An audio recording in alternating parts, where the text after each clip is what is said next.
औज़ुबिल्लाहि मिनश्शैतानिर्रजीम बिस्मिल्लाहिर्रहमानिर्रहीम अल्लाहुम्मा कुल्लि वलिय्यिकल हुज्जत इब्निल हसन सलावातुका अलैहि वला आबाइही फ़ी हाज़िहि स्सा व फ़ी कुल्लि साआ वलिय्यन व हाफ़िज़न व क़ाइदन व नासिरन व दलीलन व ऐनन व हत्ता तुस्किनहु अर्ज़का व तुमत्तिअहु फ़ीहा तवीला। अस्सलामु अलैकुम सामीन, हमारे चैनल ज़िक्र उला में खुश आमदीद। मैं आज आपके सामने इल्लामा लाजपाल हुसैन की तसनीफ़ वलायत इब्लीस से इक़्तिबास पेश कर रही हूँ, जिसका बुनियादी मकसद आपकी खिदमत में ऐसा इल्म बयान करना है जिससे लोगों में ऐसा शऊर बेदार हो कि जिससे शयातीन की चालों, हरबों और गुमराहकुन ख़यालात से बचा जाए। अगर आप इस किताब का मुकम्मल मुताला करना चाहें तो इस किताब की PDF को हमारी वेबसाइट www.idarakhatamulauliya.com से फ्री इंस्टॉल कर सकते हैं। सूरह शम्स में नफ्स का किस तरह तारुफ कराया गया है। तारुफ नफ्स क्या है? क्या नफ्स अरकाने सलासा का मुरक्कब है? बाएतबार हालत नफ्स की कितनी इक़साम हैं? नफ्स की इस्लाह क्या है? इस्लाह नफ्स के फ़वाइद क्या हैं? सूरह शम्स में नफ्स का तारुफ। नफ्स के मायनी कशाइश और फराखी के भी हैं। तनफ़ुसुन नहार, दिन का चढ़ना, दोपहर होना। वल सुबह इज़ा तनफ़ुस, सुबह की कसम जब नमूदार होती है। मुनफ़्फ़स के मायनी कीमती चीज़ों के हैं और अन-नफ़ास के मायनी औरत के बच्चा जनने की या हालत ज़च्चगी में होने के हैं। जब औरत हालत नफ़ास में हो तो इसे नफ़सा कहा जाता है। सूरह शम्स की आयत 6-10 में अल्लाह फरमाता है, वल अर्ज़ वमा तहाहा वन नफ्स वमा सवाहा फअल्हमहा फजूरहा व तक़वाहा क़द अफ़लहा मन ज़क्काहा व क़द ख़ाब मन दस्साहा। कसम है ज़मीन की और उसकी जिसने इसे बिछाया है, और कसम है नफ्स की और उसकी जिसने इसे ठीक ठाक पैदा किया, फिर इस पर बदकारी और नेकी का इल्हाम या इल्का किया। जिसने इसे पाक कर लिया तो वो यकीनन कामयाब हुआ, और जिसने इसे खुफिया गुनाह से दबा दिया वो यकीनन नाकाम रहा।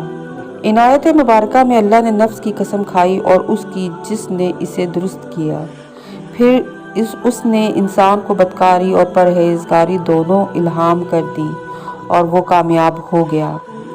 जिसने इसे पाक कर लिया और जिसने अपने नफ्स को गुनाहों से आलूदा कर लिया वो नाकाम हुआ और गुमराह हो गया। तवज्जो तलब बात यह है कि अल्लाह ने फरमाया कि वन नफ्स वमा सवाहा, यानी यहाँ सवाहा के मानी इतदाल के भी हैं, यानी अल्लाह ने इसे मोतदिल बनाया। ऐसा इतदाल में बनाया कि इंसान की सारी ज़िंदगी का इन्हिसार इस नफ्स पर है। इंसान की सारी ज़िंदगी इसी के ज़ेर साया और ज़ेर असर है। तारुफ नफ्स। अव्वल नफ्स है क्या? नफ्स कैफियत का मुरक्कब है कि जहाँ पर इंसानी कैफियत तारी हों उसे नफ्स कहते हैं। नफ्स दर हकीकत इंसान की सआदत का ज़ामिन है।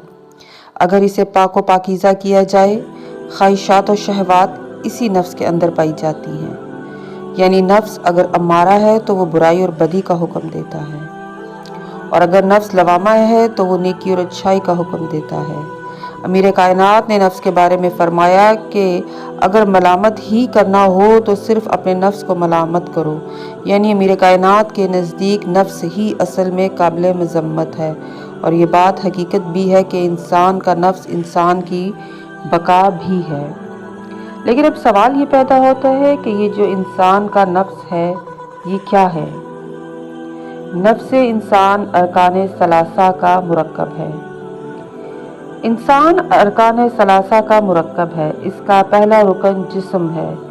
यह हकीकत है कि इंसान का जिस्म अपने वजूद और कमाल दोनों में मोहताज है, क्योंकि जब तक माँ बाप ना हो तो इंसान पैदा नहीं हो सकता, और जब पैदा हो जाए तो इसे ग़िज़ा, लिबास, हिफाजत और तरबियत के लिए माँ बाप की ज़रूरत है। बदन का कमाल उसकी ताकत में पोशीदा है, क्योंकि ये इंसानी जिस्मी है। इसीलिए इंसानी जिस्मी को देखने के लिए आँखों की ज़रूरत है, सुनने के लिए कानों की ज़रूरत है, बोलने के लिए ज़बान की ज़रूरत है, सूंघने के लिए नाक की ज़रूरत है, और छूने के लिए क़ुव्वत लामसा चाहिए।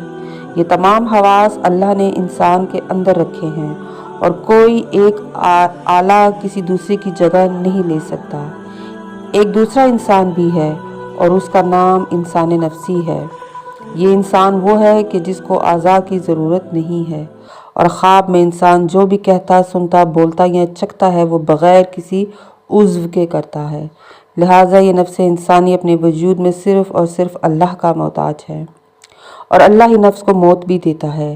اسی لیے یہ نفس اپنی ترقی و تربیت کے لیے اخلاقیات کا محتاج ہے، تزکیات کے لیے علم و ہدایت کا محتاج ہے، اور نفس کی اس قوت کو شعور کہتے ہیں۔